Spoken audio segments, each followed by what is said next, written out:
ದಯವಿಟ್ಟು ಕ್ಷಮಿಸಿ, ತುಂಬ ಸಮಯವನ್ನು ತಗೊಂಡಿದ್ದೀನಿ ನಿಮ್ಮಿಂದ. ನೀವಾಗಲೇ 2 ಪ್ರೆಸ್ ಕಾನ್ಫರೆನ್ಸ್ ಮುಗಿಸ್ಕೊಂಡಿದ್ದೀವಿ ಬಂದೀಗ. ನಿಮ್ಮ ತಾಳ್ಮೆಗೋಸ್ಕರ ನಾನು ಭಾಳ ಕೃತಜ್ಞತೆಗಳು. ಬಹಳ ಬೇಗ ಮುಗಿಸ್ಬಿಡ್ತೀನಿ, ಜಾಸ್ತಿ ಹೊತ್ತು ಮಾತಾಡೋದಿಲ್ಲ.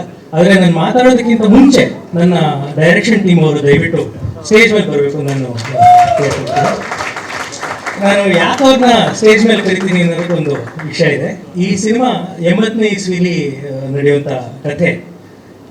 ನಮ್ಮ ಡೈರೆಕ್ಷನ್ ಡಿಪಾರ್ಟ್ಮೆಂಟ್ ಅವ್ರು ಯಾರಾದರೂ 80ನೇ ಇಸ್ವಿ ಹುಟ್ಟಿದ್ರಾ ಅಂತ ಒಂದ್ಸತಿ ಕೇಳೋಣ.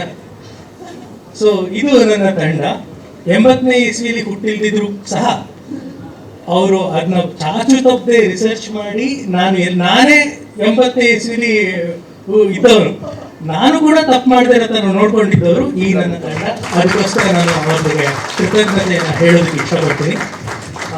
ಹಾಗೆ ಥ್ಯಾಂಕ್ ಯು. ಹಾಗೆ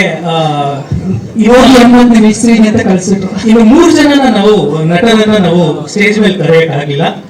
ಬಹಳ ಕ್ವಿಕ್ ಆಗಿ ಅವರು ದಯವಿಟ್ಟು ಸ್ಟೇಜ್ ಮೇಲೆ ಬರಬೇಕು ಅಂತ ಕೇಳ್ಕೊಡ್ತೀನಿ. ನಮ್ಮ ರಜತ್ ಅವರು, ನಮ್ಮ ಕಟಿ ವಿಶ್ವ ಅವರು ಹಾಗೂ ಶ್ರೀನಿವಾಸ್ ಅನ್ನೋರು ಈ ಸಿನಿಮಾದಲ್ಲಿ ಡೆಬ್ಯೂ ಪಾತ್ರ ಮಾಡಿದ್ದಾರೆ. ಶ್ರೀನಿವಾಸ್ ಬನ್ನಿ. ಇದು ಅವರ ಮೊದಲನೇ ಸಿನಿಮಾ. ಬಹಳ ಮುಖ್ಯವಾದ ಪಾತ್ರದಲ್ಲಿ ಅವರಿದ್ದಾರೆ. ಎಲ್ಲರೂ ನಾನು 18 ವರ್ಷದ ಹಿಂದೆ ಆದನಿಗಳು ಮಾಡಿದ್ದು. ಆ ಸಿನಿಮಾ ಥರದ್ದೇ ಇನ್ನೊಂದು ಸಿನಿಮಾ ಮಾಡಬೇಕು ಅಂತ ನನ್ನ ಹತ್ರ ಶ್ರೇಯಸ್ ಅವ್ರು ಬಂದರು. ಆ ಸಿನಿಮಾ ನಾನು ವಿನೋದ್ ಪ್ರಭಾಕರ್ ಅವ್ರನ್ನ ಲೀಡಲ್ಲಿ ಇಟ್ಕೊಂಡು ಮಾಡಬೇಕು ಅಂತ ಕೂಡ ಶ್ರೇಯಸ್ ಅವರು ಕೇಳಿದ್ರು. ಶ್ರೇಯಸ್ ಅವರು, ಪದ್ಮಾವತಿ ಮೇಡಮ್ ಇಬ್ಬರು ಸೇರಿ ಈ ಸಿನಿಮಾನ ಬಹಳ ಅದ್ಭುತವಾಗಿ, ಬಹಳ ಮಹತ್ವಾಕಾಂಕ್ಷೆಯಿಂದ ನಿರ್ಮಾಣ ಮಾಡಿದ್ದಾರೆ. ಸಂತೋಷ್ ನಾರಾಯಣನ್ ಅಂತ ದೊಡ್ಡ ಮ್ಯೂಸಿಕ್ ಡೈರೆಕ್ಟರ್ ತಗೊಂಡ್ಬಂದಿದ್ದಾರೆ.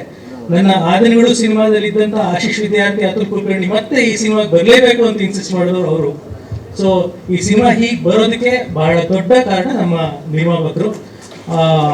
ನಮ್ಮ ಟೈಟಲ್ ಲಾಂಚ್ ಮಾಡಿದಾಗ ನಮ್ಮ ನಿರ್ಮಾಪಕರು ಒಂದು ಮಾತನ್ನು ಹೇಳಿದರು. ನಾವು ಸುಮ್ಮನೆ ಹಾಗೆ ಬಂದು ಹೋಗುವಂಥ ನಿರ್ಮಾಪಕರಲ್ಲ, ಇಲ್ಲಿ ಉಳ್ಕೊಳ್ಳುವಂಥ ನಿರ್ಮಾಪಕರು.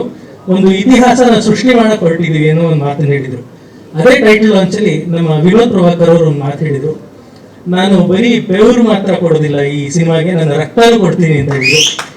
ಆಯ್ತಾ? ಈ 2 ಮಾತುಗಳನ್ನು ಇಬ್ಬರು ಕೂಡ ಉಳಿಸ್ಕೊಂಡಿದ್ದಾರೆ ಮಾತ್ರ ಅಲ್ಲ, ಅದಕ್ಕಿಂತ ಹೆಚ್ಚು ಕೆಲಸ ಮಾಡಿದ್ದಾರೆ ಅಂತ ಹೇಳ್ಬೋದು. ಇಂಥ ಅದ್ಭುತವಾದ ನಿರ್ಮಾಪಕರು, ಇಂಥ ಅದ್ಭುತವಾದ ಹೀರೋ ಸಿಕ್ಕಿರೋದು ನನ್ನ ಸೌಭಾಗ್ಯ.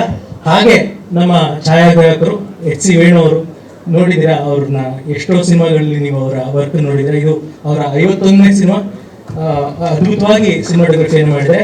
ಇದು ಸಂತೋಷ್ ನಾರಾಯಣನ್ ಅವರ 51ನೇ ಸಿನಿಮಾ ಕೂಡ. ಅವರು is another big strength for this movie. ನನ್ನ ಎಡಿಟರ್ ಇಲ್ಲಿ ಬಂದಿದ್ದಾರೆ, ಹರಿದಾಸ್ KGF ಅವರು. ದಯವಿಟ್ಟು ನಿಂತ್ಕೋಬೇಕು ಅಂತ ಹೇಳ್ಕೊಡ್ತೀನಿ. ನನ್ನ ಆದನಿಗಳು ಸಿನಿಮಾದಿಂದ ಇವಾಗಿನ ತನಕ ಎಲ್ಲ ಸಿನಿಮಾಗಳನ್ನು ಎಡಿಟ್ ಮಾಡಿರುವಂಥವ್ರು ಹರಿದಾಸ್ KGF ಅವರು. ವಿಶ್ವಾಸ್ ಕಶ್ಯಪ್ ಅವರು ನಮ್ಮ ಆರ್ಟ್ ಡೈರೆಕ್ಟರ್. ಯಾಕೆಂದರೆ ಇದೊಂದು 1980s ರೀಕ್ರಿಯೇಟ್ ಮಾಡಬೇಕು ಅಂದರೆ ಅದಕ್ಕೆ ವೇಣು ಅವರಷ್ಟೇ, ನನ್ನ ಅಸಿಸ್ಟೆಂಟ್ ಡೈರೆಕ್ಟರ್ಗಳಷ್ಟೇ ಕಾಂಟ್ರಿಬ್ಯೂಷನ್ ವಿಶ್ವಾಸ್ ಕಶ್ಯಪ್ ಅವ್ರದ್ದಾಗಿತ್ತು. ಅವರೆಲ್ಲರ ಕಾಂಟ್ರಿಬ್ಯೂಷನ್ ಇದಕ್ಕಿದೆ. ಇನ್ನು ಒಬ್ಬೊಬ್ಬರು ಆರ್ಟಿಸ್ಟ್ಗಳ ಹೆಸರು ನಾನು ಹೇಳೋಕ್ಕಾಗೋದಿಲ್ಲ. ಯಾರೊಬ್ರು ಬಂದು ಹೇಳಿದ್ರು, 1-2-3 ಜನ ಆರ್ಟಿಸ್ಟ್ನ ನೀವು ಕರೆದಿಲ್ಲ ಅಂತ. ಆ್ಯಕ್ಚುಲಿ 2-3 ಜನ ಆರ್ಟಿಸ್ಟ್ ಅಲ್ಲ, ಒಂದು 50 ಆರ್ಟಿಸ್ಟನ್ನು ಕರೆಯೋಕ್ಕಾಗಿಲ್ಲ ಇವತ್ತು. ಯಾಕೆಂದರೆ ಅಷ್ಟು ದೊಡ್ಡ ಒಂದು ಪ್ರತಿಭಾವಂತ ನಟನ ದಂಡೇ ಇದೆ ಈ ಸಿನಿಮಾಗೆ. ಸೊ ಇಲ್ಲಿ ನೀವು ಟೀಸರ್ ನೋಡಿದ್ರ, ಸಿನಿಮಾ ಇನ್ನೂ ಬರೋದಿದೆ, ನಮ್ಮ ಟ್ರೈಲರ್ ಲಾಂಚ್ ಆಗೋದಿದೆ, ಇನ್ನೂ ಒಂದಷ್ಟು ಹಾಡುಗಳನ್ನ ನಾವು ಬಿಡುಗಡೆ ಮಾಡಲಿದ್ದೀವಿ. ಸೊ ನಮ್ಮ ಮಾಧ್ಯಮ ಮಿತ್ರರು ಯಾವಾಗಲೂ ಒಳ್ಳೆ ಸಿನಿಮಾ ಮಾಡಿದಾಗ ನಮಗೆ ಕೈ ಹಿಡಿದಿದ್ದೀರಾ, ನಮ್ಮ ಪ್ರೋತ್ಸಾಹ ನೀಡಿದ್ದೀರಾ. ಜನರಿಗೆ ಹೋಗೋದಕ್ಕೆ ನೀವೇ ನಮ್ಮ ಸೇತುವೆ.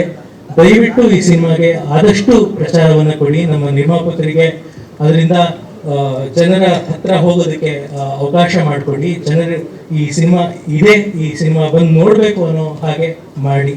ದಯವಿಟ್ಟು ನಮ್ಮ ಇಡೀ ತಂಡಕ್ಕೆ ನಿಮ್ಮ ಪ್ರೋತ್ಸಾಹ ಬೆಂಬಲ ಇರಲಿ ಅಂತ ಕೇಳ್ಕೊಳ್ತಾ ನಾನು ಮಾತು ಮುಗಿಸ್ತೀನಿ.